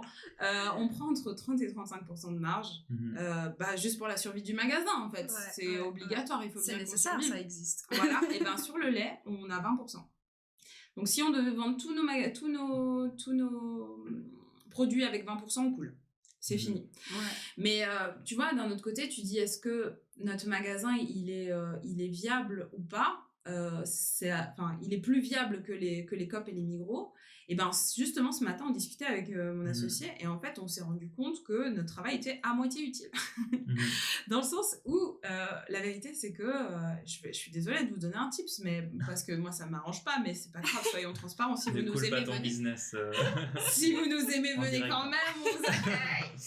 Mais vous pouvez créer des coopératives d'achat, en fait, où on achète directement chez les producteurs. Bon, faut des bénévoles, ça c'est sûr, faut toujours des gens pour travailler, mais du coup, finalement, les gens peuvent s'auto-organiser pour pouvoir avoir leur nourriture bien moins chère en n'ayant pas la marge, par exemple, d'un magasin ou d'une grosse... Mais ça demande une organisation. Plus de producteurs et tout. Ça demande quand même une sacrée organisation. Puis d'un autre côté, je me disais, il y a quelque chose de nationalisé aussi qui pourrait être créé pour rendre ça aussi plus équitable. Et en fait, on pourrait faire en sorte, c'est la réflexion de ce matin, je ne sais pas exactement comment, mais on pourrait faire en sorte de devenir inutile, en fait, en tant que magasin. Il y a un peu un service comme, je ne sais pas si ça se compare ou quoi, Magic Tomato sur Lausanne, qui fait justement un peu tous... Ils ont pensé à pas mal de personnes qui n'ont pas de véhicule, qui habitent en grande ville, type Lausanne, et du coup, ils font tout... les transports, je crois, en véhicule électrique ou à vélo, auprès des maraîchers et plein de producteurs locaux. Et comme ça, ils centralisent sur Lausanne. Et puis là, ils font soit un mini-marché ou soit directement de la livraison à domicile. Donc ça répond. Puis il me semble, je crois aussi que c'est pas mal organisé en termes des bénévoles, assez dans la coopérative. Ça, c'est une coopérative. En fait, c'est ça aussi. C'est genre, en fait, moi, je pense que l'enjeu, finalement, c'est de Je suis désolée, je vais sortir des grands poncifs, hein, mais on va prendre en main les moyens de production. Allez là. C'est complet. Bah ouais, enfin je veux dire avoir de plus en plus de coopératives alors nous on peut pas être une coopérative parce qu'en fait on a aussi la Poste et donc du coup la Poste il faut des gens qui soient formés en permanence à la Poste, c'est compliqué, il y a des procédures, on est les gens casse-pieds qui vous disent non t'as pas de carte d'identité tu peux pas y aller, tu peux pas prendre ton colis. Pardon. Mais on n'a pas le choix parce que c'est non seulement c'est la procédure mais en plus on peut finir en prison, mais bref pardon excusez-moi, mais du coup, avoir de plus en plus de coopératives et de personnes qui sont impliquées plus ou moins dans les processus des entreprises qu'ils utilisent, qui les font vivre, qui les aident matériellement, c'est hyper intéressant, non seulement parce que l'argent va pas revenir à des actionnaires qui seront là inutilement juste pour rapporter, juste pour récupérer les gains par la suite, avec je dirais d'ailleurs assez peu par rapport à ce qu'on pourrait créer collectivement de retour sur investissement en ce qui concerne le nombre d'emplois que ça pourrait créer, parce que c'est souvent ça le poncif de dire oui mais si on taxe les riches, les entreprises ils vont partir, il n'y a plus d'emplois, etc. On est capable, nous actuellement en tant que peuple, de non seulement s'autofinancer, premièrement, parce qu'on a en fait toute cette possibilité matérielle, mais à plus de gens, naturellement, mais aussi, en fait, on a toutes les connaissances, tous les savoir-faire pour pouvoir s'autoréguler, en fait. Est-ce qu'on a déjà vu une usine sans patron ? Oui. Est-ce qu'on a déjà vu une usine sans ouvrière ? Non. Voilà, c'est clair. Voilà, c'est clair. Donc, voilà. Et puis aussi, c'est hyper utile sur un plan de la question de la démo. Alors, il y a trois raisons. De la démocratie interne, de simplement, c'est les gens qui travaillent, qui choisissent leur processus de travail. C'est hyper cool. Et aussi sur un plan de refinancement après, où en fait ce sera refinancé de manière utile pour la société et pour les gens qui y travaillent et pour le bien commun en fait. Bon, et puis après il y a aussi des trucs qu'on doit annihiler, quoi. Il y a aussi des choses qu'il faut arrêter, jeter de la bouffe, faut arrêter le gaspillage alimentaire là, des supermarchés, etc. Faut arrêter, faut favoriser, faut interdire l'obsolescence programmée, clairement. Favoriser la réparation de légumes et tout ça. Ouais, carrément. Ouais, non mais total. On parlait de l'agriculture, mais en vrai moi j'étais partie sur le plan de la consommation directe, mais oui, carrément. Enfin voilà. Mais tout ça, par exemple, nous, dans notre petite entreprise, ça existe assez peu. On fait en sorte de jeter un minimum et de tout pouvoir réinvestir, parce que réutiliser au mieux, parce que sinon, c'est de l'argent que tu perds. C'est pas genre, si je jette, ça me coûte moins cher que que je sais même pas que... Non. J'arrive pas à comprendre déjà comment ça peut coûter moins cher, mais bref. Il y a quelqu'un dans le chat qui a donné une idée assez chouette, là, qu'on pourrait remplacer le service civil par un service civil d'aide aux agriculteurs. Why not? J'aime bien. Carrément. Moi, je me disais même qu'on pourrait peut-être faire en sorte de travailler moins disons dans le monde, travailler moins dans les entreprises, par exemple, et qu'il y ait, par exemple, un jour par semaine pour les personnes qui sont... qui sont physiquement, qui le peuvent physiquement, bien sûr, évidemment, et émotionnellement, mentalement, etc. Qui est un jour où tout le monde aille travailler une journée à la ferme, parce qu'il y a un véritable enjeu de démécaniser l'agriculture, ou du moins avoir une mécanisation qui est quand même beaucoup plus équilibrée, et donc à la fin pouvoir récupérer de quoi se nourrir, quoi qu'il arrive, en fait. Ça pourrait être super intéressant. Ouais. Et si la personne ne peut pas, lui proposer de faire autre chose dans l'aide communautaire, et donc de ce fait assurer les besoins, en fait. Assurer simplement le besoin de l'alimentation déjà. C'est une idée, je ne suis pas fixée, mais... D'autant plus qu'en Suisse, en termes d'autosuffisance alimentaire, c'est assez faible actuellement. Donc peut-être qu'il va falloir effectivement, si on recentre un peu notre production sur des circuits plus courts, etc., va peut-être falloir qu'on augmente un petit peu la main à la pâte à ce niveau-là. Non, c'est sûr, Je crois qu'on ne peut pas être autonome ici. Pas complètement, mais déjà le plus possible. Oui, c'est sûr. Après, on peut toujours avoir des accords, mais à partir du moment... C'est pour ça que je parlais de gouverner par le besoin tout à l'heure. Je pense que c'était pas très clair, mais je pense que l'enjeu actuellement, c'est de définir quels sont nos besoins réels, et ensuite le reste, on réduit, en fait. Le reste, on réduit parce que c'est pas des raisons... Mais est-ce que c'est pas difficile, de qualifier qu'est-ce qu'est un besoin, tu vois je trouve que parfois, c'est vraiment la question... qui peut pas fâcher, tu vois, genre moi j'ai déjà eu des débats où voilà, ma voiture c'est un besoin pour que je puisse aller travailler, moi je le vois pas comme un besoin. Ça dépend pour qui. Ouais, du coup ça vient vite un débat, je pense, qui peut être compliqué à mettre d'accord, à aligner. La problématique serait d'individualiser le débat. Ouais. Je pense qu'on ne doit pas partir là-dessus. Je pense qu'il faut fonctionner sur le moins utile. Et en retirant du moins utile, en même temps, créer des structures, en fait, identifier aussi ce qui pourrait faire le ballottage, entre guillemets, pour créer des structures, pour accompagner les personnes. Notamment, je pense au transport, aux réformes, différentes réformes qu'on pourrait faire sur les transports, pour créer avoir plus de financement pour créer des transports publics viables, efficaces. Notamment, s'il vous plaît, j'ai un message à faire passer. J'en ai assez que pour faire Chalet-Tagobé-Savigny, il faille faire 1h30 de transport, alors que c'est à 10 minutes de voiture. Une ligne, juste qui fasse la couronne. Là. Oui, La couronne. Là. Lausanne, écoutez-nous. Non, mais vraiment, la vérité, c'est qu'on doit faire l'organising. Vraiment, un jour, si j'arrive à imposer ce sujet, moi, je vais monter des équipes. Moi, je viens avec toi, je trouve assez pénible aussi. Je vais aller faire toutes les villes, là.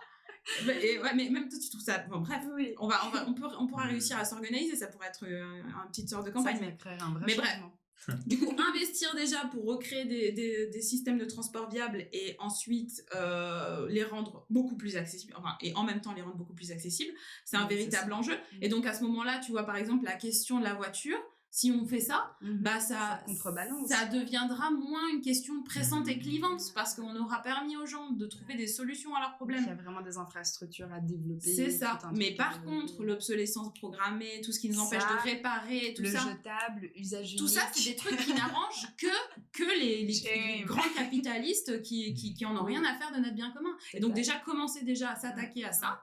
Ça nous permettra aussi d'ailleurs de récupérer des moyens, des ressources pour ensuite arriver à gérer les points plus touchy. Ouais, j'aime bien. Ouais, c'est sûr. Ouais. C'est sûr. Passionnant. J'aime beaucoup nos discussions. Moi, je voulais peut-être revenir sur un aspect, peut-être que je passe du coq à l'âne et tout. C'est bien. Ah ouais, j'aime bien. Mais voilà, tout à l'heure, du coup, tu viens de France avec cette culture. Tu parlais notamment tout à l'heure de ton oncle qui a subi de la violence policière. En venant en Suisse, moi, j'ai souvent entendu des gens qui disent, voilà, ici, c'est assez inexistant, le racisme beaucoup plus... soft. Comment est-ce que toi, pour avoir quand même vécu des choses comme ça, ici en venant, est-ce que tu dirais aussi que c'est inexistant? Comment tu perçois cette différence? Voilà, j'étais curieuse d'avoir ton avis. Je disais que les Français étaient plus sanguins et que j'aimais bien ça. Ouais. C'est vrai que ça a ses avantages, mais ça a aussi ses inconvénients. Du coup, ouais. Je me rappelle une fois, j'ai été là où je suis née, à Toulouse. Après, tu l'as pas dit, mais du coup, j'ai quand même passé pas mal de mon adolescence à côté de Lyon. Donc, du coup, ça a été aussi important. Mais je suis allée à Toulouse et c'est assez marrant parce qu'en une journée, je me suis fait les meilleurs potes de ma vie, mais je me suis fait aussi les pires potes de ma vie. Enfin, non, pas les pires potes, non. Les pires ennemis, pardon. Genre, on a failli se faire braquer notre moto. Ouais. Genre, mais alors que 5 minutes avant, on était genre en relation fusionnelle avec des gens qu'on avait rencontrés 10 minutes avant, genre ils étaient trop incroyables. Et donc, c'est vraiment passionnant parce que je me suis dit, voilà, on est dans le sud, c'est nature peinture ici. Il y a le meilleur et le pire. Ouais, non, c'est un truc de fou. Et d'ailleurs, je leur en veux pas parce qu'en fait, c'est tout une problématique de précarité. C'est tout c'est tout une problématique de précarité. Si t'es bien, tu fais pas des choses toxiques. Enfin, quoique, c'est vrai. C'est pas une règle. Anyway, mais en tout cas, ici en Suisse, c'est beaucoup plus policé, en fait. Et je dirais pas que c'est... Ouais, policé. C'est... Comment dire ? autant en France, c'est nature peinture, autant ici en Suisse, les gens sont quand même... J'ai l'impression qu'il y a des tempéraments un peu plus introverts. D'accord. Policé dans le sens, il y a de la police partout. Nuancé. Policé Non, dans le sens, nuancé. Non, c'est plus discret. C'est plus... Poli, de polir. Discret, ouais. Ouais. Poli, Je crois. poli De de ça, polir, ouais, j'étais- c'est ça. voilà, ok. C'est ça, c'est plus lisse. Voilà, C'est- exactement, c'est plus lisse. C'est ça, c'est le terme. C'est Ouais. beaucoup plus lisse, c'est plus diplomate, nuancé, mais ça existe quand même. C'est masqué. Oui, beaucoup. ça peut être assez masqué. Et puis, en fait, le truc, c'est qu'il y a quand même un truc qui est passionnant, c'est que, quand on dit c'est masqué, c'est que des fois, ça ressort beaucoup t'entends des choses qui ont été dites, qui peuvent un peu brusquer, toucher, et ça peut être hyper violent. Genre ici, il y a apparemment une bonne culture de la délation. Enfin, ça n'a rien à voir, c'est pas le même pays, mais un jour, j'ai un pote qui habite au Danemark et il m'avait raconté il y avait une voiture qui s'était garée et elle était mal garée, mais bon, rien de fou, quoi. Et en fait, il y a un mec qui a appelé les keufs pour dire, oh, lui, il est mal garé. Il passe juste, il appelle les Et keufs. ça, c'est très suisse. Ça existe en Suisse. Si tu fais des bruits à 22h01, c'est... Oui, genre moi quand... Ah oui, ça existe dans mon camping, ça. En plus. Mais dans les quartiers, enfin tout le temps, moi j'étais pas... Bon, en plus j'étais pas la plus fêtarde, mais ça est souvent arrivé que voilà, à 22h03, je jouais un peu de piano, t'avais des flics qui débarquent et puis tu te fais dénoncer par les voisins d'à côté. Mais ça c'est la culture suisse. Ils m'auraient détesté comme voisine, hein. Oh là là, la techno à 5h du matin. C'est vrai que c'est une culture, la dénonciation ici. Ouais. Bah voilà. Donc du coup, ça existe, mais c'est moins montré, quoi. C'est plus lisse. Bon, et les violences policières existent. Enfin, on l'a vu il y a encore quelques récemment. années, quelques mois et autres. Mais effectivement, c'est peut-être qu'on aime bien être dans le déni, qu'ici il y a moins et que... Ouais, je pense que ça fait partie de l'image que la Suisse se donne aussi. Il y a un peu ce truc bulle d'or, je sais pas. Ouais. Je sais pas comment définir ça. Je connais pas hyper bien les violences policières en Suisse, je dois avouer. Ouais. Il y a eu des cas, il y a 2-3 ans maintenant, il y a un homme qui s'appelle Enzoy qui a été tué à la gare de Morges. Il y a une autre personne qui s'appelle Mike qui est décédé, qui a été assassiné aussi pas très loin de la gare de Lausanne. Enfin, toujours des hommes noirs, hein, pour changer. Ouais, voilà. Donc non, ça existe aussi, clairement. Ouais, des méthodes suspicieuses aussi. Et il y en a, là je ne citais que 2, mais il y en a d'autres. C'est marrant parce que j'entends la gare de Morges, c'est pas du tout un endroit où je m'imagine des gens mourir. Ah bah alors, moi je vais te dire, je l'ai vu. Attends, tu l'as vu ? Ouais, j'étais dans le train au moment où c'était arrivé sur le quai, et puis en fait moi j'étais juste à côté, et vraiment ça m'a assez choquée. C'est quelque chose que je m'attendais pas du tout à voir ça à la gare de Morges. Ouais. Choquant. Donc ça arrive ici aussi. Mais heureusement, il y a aussi des collectifs qui ont mis la lumière dessus depuis quelques années et puis qui font du bon taf quand même. C'est beaucoup des collectifs étudiants parce que moi j'ai plus entendu parler des collectifs de l'UNIL qui sont mis, écrits. Oui, je crois qu'il y a un collectif de personnes afrodescendantes à l'UNI, sauf erreur, mais il y a aussi plus globalement des collectifs, je pense plutôt à des collectifs qui ont organisé des manifs, dénoncer les violences policières et autres. Parce que justement, on en parle assez peu en Suisse, et depuis que je pense que c'est aussi grâce à ce travail qu'on en parle plus. Total. C'est vrai que c'est venu pas mal avec la vague Black Lives Matter. Sinon, aussi, j'avais pas trop vu en Suisse, en fait, des mouvements par rapport à ça. Et il y a d'autres vagues. C'est cool. Nécessaire. On arrive gentiment à la fin. Ce qu'on demande en général, c'est une référence à nos invités. Est-ce que tu as quelque chose que tu aimerais nous présenter ? Est-ce que, pardon, juste avant, je vois que dans le chat, il y a quelqu'un qui demandait à Julie si t'avais... Quel est ton hobby ? Ouais, est-ce que t'as la dernière question avant ta référence. Voilà, tu parlais de beaucoup, t'étais sur l'ordinateur. Est-ce que t'as, je sais pas, une vie de gameuse ou non, je sais pas. Crochet, natation... Broderie. Est-ce que je suis vraiment nature peinture, la vérité, ou pas ? Je sais pas trop, hein. Parce que nature peinture. Qu'est-ce que tu t'entends par là ? Est-ce que je suis honnête ou pas ? Parce que oui, c'est honnête. Ouais, alors écoutez, en fait, la plupart du temps, je le passe avec avec mes potes à discuter de politique en général sur Discord. Puis peut-être un jour j'arriverai à lancer ce petit stream parce qu'en fait j'envisage de lancer un stream pour m'auto-former en fait. Parce que j'estime que j'ai besoin de gagner en culture politique et de genre faire plus de veille médiatique et ce genre de choses, et en fait je me dis qu'on pourrait faire ça ensemble et que ça pourrait être vraiment cool. Et donc du coup bon, j'aimerais j'ai ça en tête, et donc du coup je lis un peu et puis je me renseigne, et puis en fait finalement la politique c'est un peu mon hobby. Puis le deuxième, c'est un peu plus c'est un peu moins avouable, c'est que je fais beaucoup d'astrologie. C'est cool. Et je savais pas du tout. La vérité c'est que j'adore ça. Trop bien. Je trouve que c'est très intéressant, et puis je prends pas ça bien sûr first degree, je prends ça avec beaucoup de pincettes, j'observe juste beaucoup, et puis et c'est vraiment passionnant d'observer finalement les dynamiques en fonction de ce que peuvent éventuellement nous dire les cartes. Donc, mais c'est super intéressant aussi. Je me suis un peu renseignée récemment, et aussi les planètes, un peu l'archétype de chaque planète, c'est très complexe. C'est très et en vrai, je trouve assez marrant de voir ce mouvement. Là, en ce moment il y a ça qui se passe, lui il représente ça, c'est assez complet. En fait c'est assez intéressant parce que tu as aussi une grosse étude archétypale, initiatique, qui va parler des différentes dynamiques de vie et de comment est-ce qu'elle s'exprime à l'intérieur de la personne. Et en fait en discuter avec les gens c'est hyper prolifique, enfin je discute pas beaucoup, mais en tout cas observer ma vie vite.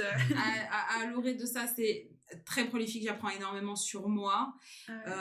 Et puis il y a tout l'aspect aussi planétaire mais historique quoi, l'analyse planétaire, bref. C'est passionnant, le monde du ciel. Je vous avoue là, je l'avoue assez peu facilement parce que c'est pas un truc que j'assume, parce que je suis quand même quelqu'un d'assez pragmatique, et donc ça du coup veut c'est pas un dire truc que t'es qui pas pragmatique. Enfin, peut-être ça que c'est vite associé. Réputation c'est trop associé. D'effet Barnum, machin tatata, moi je peux comprendre ça. Puis mais je pense que tu peux le voir, enfin moi je connais pas grand chose, mais j'ai toujours vu ça un peu comme, je peux pas dire que j'y crois, mais il y a un côté un peu, je sais pas, c'est comme le tarot, il y a un côté un peu savoir folklorique, je sais pas, un côté, c'est une espèce d'art un peu, il faut le voir peut-être plus comme ça que comme un truc cartésien, machin. Parce que c'est un jeu d'interprétation. Mais c'est totalement de l'interprétation. Donc voilà, comment ça résonne. Puis en fait, il y a aussi un truc de, ce qui est vraiment intéressant, c'est que quand tu vis, quand tu es dans des moments de vie, en fait, des fois, il y a des comportements, des expériences qui te font penser à des archétypes qui sont présents dans l'astrologie. Et en fait, des fois, je me dis, mais dans cette situation, de quel type de ressources j'aurais besoin? De quel type de caractère j'aurais besoin du caractère de Jupiter pour affronter le Twitch de ce soir. Jupiter, c'est de fou. Mais Jupiter, grave, la chaleur. Mais en plus, c'est assez marrant parce que je suis jupitérienne, donc du coup, c'est assez marrant. Et toi aussi, un peu, oui, mais bref. Mais oui, voilà. Et donc, du coup, ça me permet en fait d'aller chercher des ressources à l'intérieur de moi, en fait. Et s'inspirer de l'archétype et tout. Je comprends. C'est exactement ça, J'aime bien ce côté. C'est tout à fait ça. Et du coup, je trouve que c'est passionnant. Make sense. Ok, trop cool. Et en plus, j'étudie l'histoire aussi avec, donc c'est waouh. C'est passionnant. Ok, trop cool. Moi, j'adore toutes ces thématiques. Je suis désolée à tous les hyper rationnels laïcards que j'ai déçus, mais je vous aime quand même. Là, tu viens de diviser par 2, toi, c'est ça. J'assume. Est-ce que j'ai dit que je voulais faire le lien entre les spirituels et les matérialistes? Voilà. Donc, écoutez, ça veut aussi dire s'assumer dans ses contradictions. C'est sûr. Et c'est mes 2 contradictions, et j'aime bien, c'est ce qui me constitue. C'est ça qui m'a marqué un peu dans tout ce qu'on a discuté, c'est que tu fais des liens en plein de trucs, c'est hyper large. Monstre panel de thématiques. Parcours de vie est passé par plein d'endroits. Après, il faut faire attention de ne pas rester dans du superficiel et de ne pas rentrer en profondeur, tu dis, des choses. Par exemple, il y a eu des chiffres aujourd'hui là qui a été très clair pour moi à une époque et que j'ai un peu oublié. Donc du coup, il faut, enfin, je veux dire, des chiffres comment ça. En fait, je suis capable d'aller très loin dans mes recherches.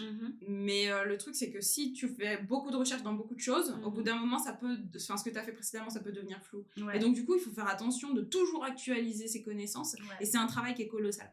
Et qu'il faut que je fasse toujours plus. Et c'est pour ça d'ailleurs que j'aimerais bien faire ce stream, parce que j'ai vraiment envie aussi de pouvoir créer des outils, ça c'est vraiment important, créer des outils pour les militants, pour qu'ils puissent se nourrir et qu'ils sachent où chercher les informations au moment où ils en ont besoin. Les bonnes infos. Ouais, vraiment. là c'est mes projets, là ça c'est des clés. on est sur des trucs qui sont très... qui vont être poussés. Puis d'ailleurs, il y a le site de Bienfait pour tous qui commence à... Parce que j'ai des potes streamers là. D'ailleurs, je suis désolée, je fais des SO. Mais j'ai des potes streamers qui justement s'exercent à créer ces outils. Il y a un stream qui s'appelle...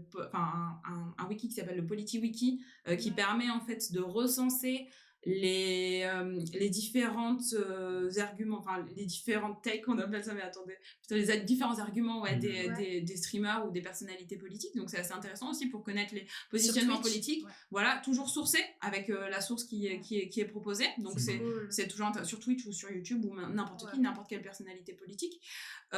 Ils ont aussi donc le site de Bienfait pour tous qui fait des propositions intéressantes, notamment comme le bail acquisitif, qui est une proposition par rapport au logement, sur comment est-ce qu'on peut faire en sorte qu'il n'y ait plus de propriétaires, mais que tout le monde soit un peu propriétaire de son logement à partir du moment où il y vit. Donc c'est hyper intéressant. Donc il fait plein de propositions un peu comme ça.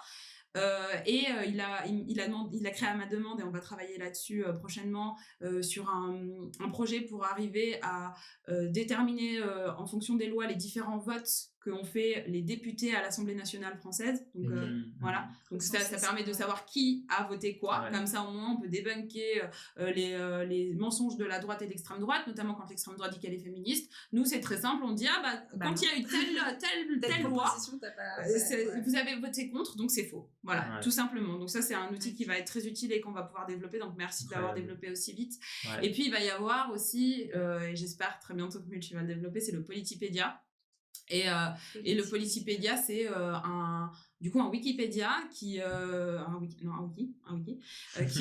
permettre de justement recenser les différentes statistiques, toutes les ressources dont on peut avoir pour avoir besoin pour pouvoir défendre nos causes. Donc, sérieux? Genre demain tu dois faire un discours sur telle thématique, tu pourras aller là puis rechercher de la ressource. Mais ça c'est clé. C'est tellement clé, j'ai trop hâte. J'ai un petit coffre-fort de ressources, donc n'hésitez pas, on a besoin de soutien sur ces projets-là pour pouvoir les nourrir au maximum et puis pour pouvoir gagner la bataille culturelle, quoi. Bataille culturelle, c'est nécessaire aussi. Ok. Et du coup, en parlant de bataille, attends, parce que je passe du coup à ta dernière question. Tu nous partagerais tes refs. Alors c'est une ref, en fait c'est une ref d'Agisson, la vérité. Quand je suis arrivée à Agisson, j'ai... que t'as découvert ici, mais c'est pas Agisson qui a créé. Non, c'est pas Agisson. Qu'on soit d'accord, pas encore. Non, pas encore. C'est vrai que ça risque d'arriver un jour, probablement. Mais c'est un bouquin que j'ai découvert à Agisson, et il s'appelle donc L'art de la guérilla sociale. C'est un livre donc sur Saul Alinsky, donc qui a été aussi coécrit par Jean Gouriou, François Ruffin et Julien Talpin, donc ou produit, peu importe.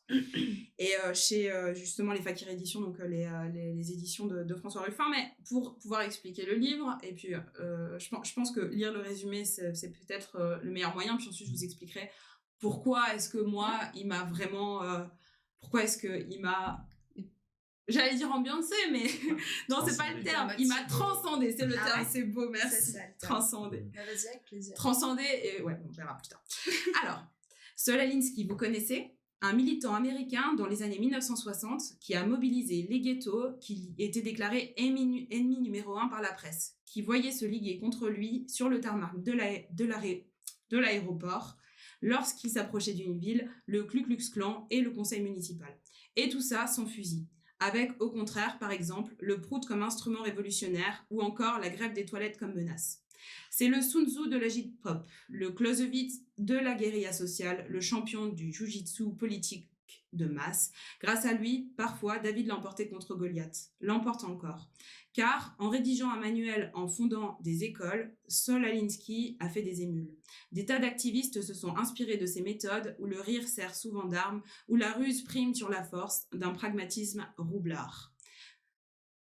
Est-ce que c'est intéressant la suite ? Ouais. Fakir Édition republie ici des morceaux choisis de ce manuel, avec aussi un reportage en immersion dans un centre à Liski et un entretien qui met au centre cette question. Comment ne pas gagner des batailles et perdre la guerre? Je peux voir. Ouais. Trop beau. Bon, alors, C'est parlant déjà. je sais pas si c'était hyper clair finalement. Tu parce veux que peut-être ma lecture a été fracassée. Non, mais si tu veux le définir, comment toi tu l'as ressenti aussi. Ouais, alors en fait, fondamentalement, ce livre, c'est vraiment un livre qui m'a redonné confiance en notre capacité de transformer les choses, de changer la situation et de gagner. C'est le livre qui m'a fait dire on peut faire quelque chose. Ouais. Et sans argent et sans ouais. beaucoup de collectivement, on peut faire quelque chose et on va faire quelque chose. Il y a des techniques, il y a des gens qui ont déjà pensé tout ça, qui ont déjà gagné des batailles et qui peuvent le faire avec... Comment dire? Il parlait d'humour. C'est vrai qu'il y a beaucoup d'humour, il y a beaucoup de coopération, il y a beaucoup d'amour, il y a beaucoup de gouverner par le besoin, il y a beaucoup de... Dans ces ghettos, en fait, il y a, dont il parlait, il y a énormément de diversité, de gens très différents, qui viennent d'endroits très différents, qui sont très cloisonnés de par leurs différentes communautés. Et en fait, ce qui fait Soleninski, c'est qu'il va chercher ces gens-là, il va réussir à déterminer un besoin commun entre les gens. Et c'est ce besoin commun qui va leur permettre de se rassembler, de déterminer qui peut répondre à leurs besoins, donc qui est en cause sur le fait que les besoins ne sont pas remplis, parce que notamment, il parle beaucoup des propriétaires, en fait, qui détiennent en fait, des ghettos, qui profitent de récupérer tout l'argent des loyers, et qui après les laissent dans une misère totale. Tellement même à un moment, je me rappelle, dans le bouquin, il parle du fait qu'il y a quelqu'un qui lui a ramené un rat congelé, parce que je sais pas, ils avaient gardé des rats, les rats qui étaient chez eux, genre, il était là, genre, la taille des rats, c'était énorme. Et du coup, alors, qu'est-ce qu'ils ont fait avec ces rats? Je crois qu'ils les ont mis devant la porte du mec. Il me semble que c'est ça, ouais. Du propriétaire. Ils l'ont mis devant la porte du propriétaire. Puis finalement, en fait, il y a aussi d'autres stratégies, comme notamment, une stratégie qui m'a vraiment marquée, c'est la stratégie d'aller dans les quartiers riches à plein de prolos et en fait de manifester. Et en fait, ce que je trouve fou, c'est que la raison pour laquelle le propriétaire cédait et ensuite cédait aux revendications, c'est qu'en fait il y avait les voisins qui allaient dire c'est bon là, t'es noir et t'es arabe, donc peut-être pas les arabes, mais t'es noir devant notre palier, c'est saoulant, donc allez, fais quelque chose. Pression, en fait, sur cette double pression. C'est ça. Ok. Et alors, du coup, bon, on peut voir quand même qu'il y a probablement des limites à son livre. Voilà, parce que en fait, c'est aussi des fois des trucs un peu en char, un peu. Ouais, et puis je pense qu'il y a forcément une question de culturel aussi. Qu'est-ce qui peut fonctionner aux États-Unis fonctionne pas toujours culturellement ici. Et puis à cette époque, c'était les années 60. Hein. Ouais. Voilà, donc entre-temps, il s'est passé bien des choses, tu vois. mais du coup, ce que je voulais dire par là, c'est que en fait, il a réussi à avoir des victoires. Il a réussi à démontrer que les gens du bas avaient un potentiel d'unification qui est énorme, qui est très puissant, et que en fait ensemble on peut déplacer des montagnes, on peut faire céder en fait le très petit nombre de personnes qui finalement arrivent avec leurs ressources à nous opprimer, à nous manipuler, etc. Parce qu'il y a quand même toute une démarche de manipulation de masse, de fabrication du consentement qui est immense. Et ben on peut arriver à dépasser ça. Paradoxalement, malheureusement ou heureusement, je sais pas, grâce ou à cause, je sais pas non plus, aux besoins, et à s'unir, à remonter nos revendications et à transformer la société. Et on peut le faire. Et du coup, ça donne envie de lire. Let's go. C'est parti. Voilà, donc vraiment, ça m'a transcendée. Puis en plus, du coup, c'est François Ruffin qui... à travers sa maison d'édition qu'il a édité. Et en fait, la stratégie d'organizing, il l'a aussi beaucoup pratiqué, notamment dans sa circo, la Picardie, où il a réussi à la faire passer du RN à la fille. Et du coup, c'est une grande victoire. Ça démontre que même aujourd'hui, les pratiques d'organizing, c'est peut-être pas totalement comme le fait Soleninski, fonctionnent et ça va avoir une grosse résonance. Passer du RN à la fille, c'est genre symboliquement énorme. Il y a aussi des gens comme Lomir Lapré qui ont fait des campagnes impressionnantes, incroyables.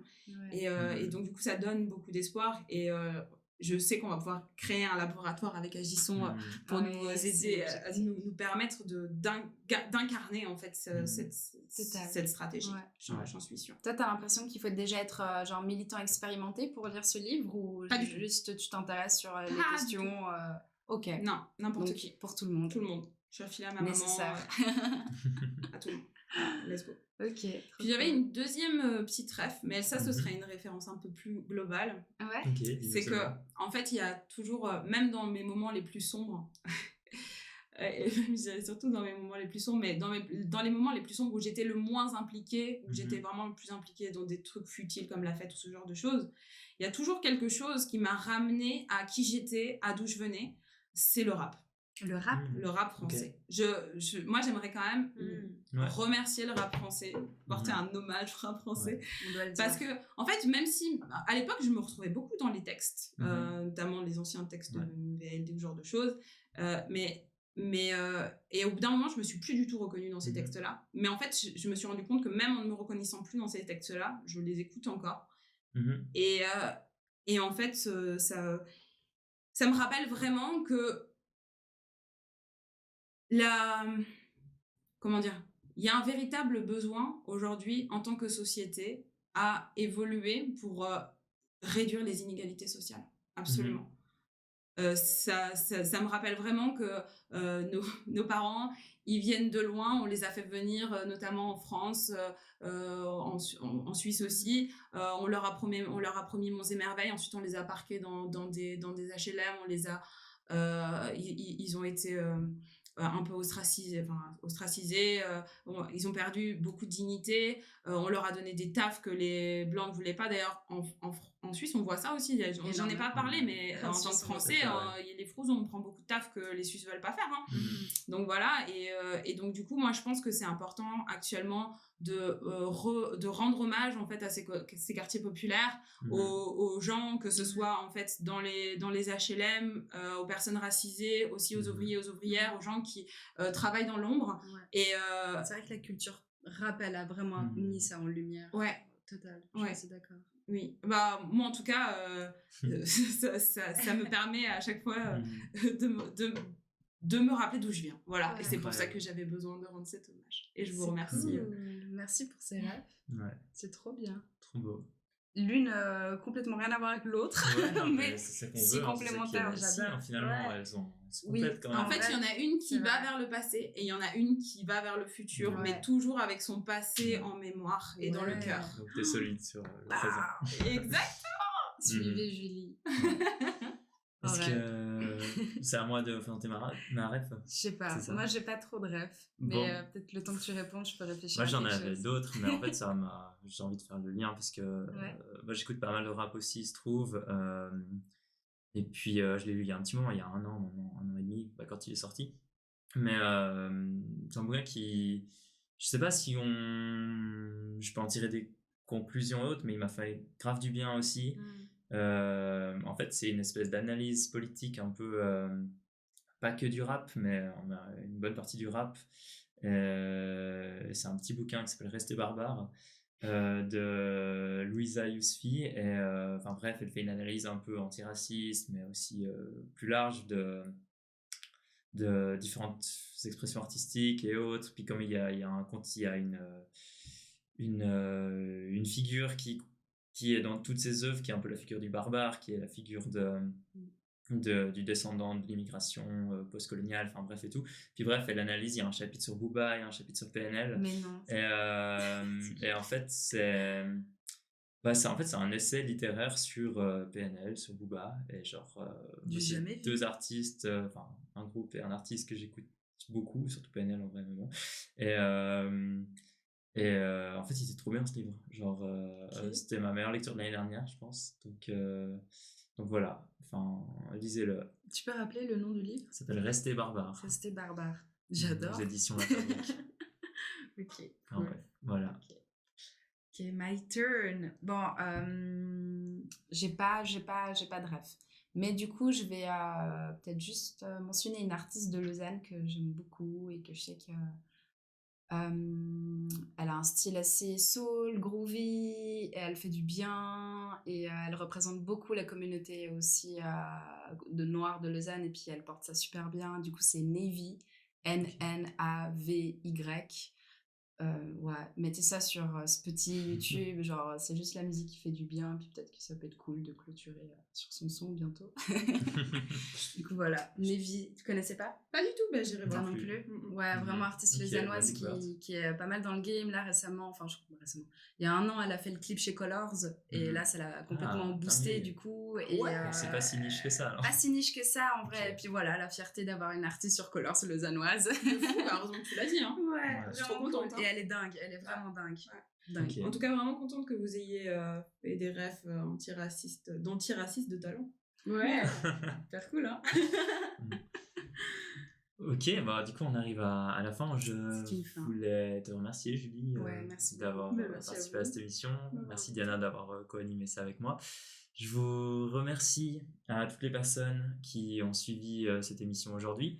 Je vous Merci le invite... chat. Ouais, merci le chat aussi, c'est ça. Ouais, merci les personnes qui ont commenté, qui ont animé ça un petit peu. Un grand merci à la technique qui est là semaine après semaine pour nous soutenir et pour nous aider. Et on pourrait rien faire de tout ça sans la technique, donc merci beaucoup. Et puis voilà, je voulais vous dire aussi que on fait des vagues, ça continue, c'est toutes les 2 semaines, tous les 2 lundis, le lundi à 20h30, donc même heure. Donc on se retrouve dans 2 semaines. Puis d'ici là, si vous voulez soutenir l'émission ou agissons de manière plus globale, vous pouvez faire des dons, ça nous permet de développer autant en termes de mouvement qu'en termes de matériel, plus spécifiquement pour améliorer l'émission, peut-être développer d'autres émissions sur notre chaîne Twitch. Et puis, si vous avez envie de suivre notre actu, évidemment, il y a les réseaux sociaux, mais il y a aussi notre assemblée générale du mouvement le 28 à 18h, je crois, 19h, 28 septembre, et où c'est l'occasion de venir parce que maintenant, on a fini une grande première étape, une grande première victoire pour Agissons, et puis tout est ouvert pour la suite. Donc c'est le moment de nous rejoindre. Ouais, Voilà. bien dit. Merci à tous. Merci à Aurore. tous. Merci beaucoup.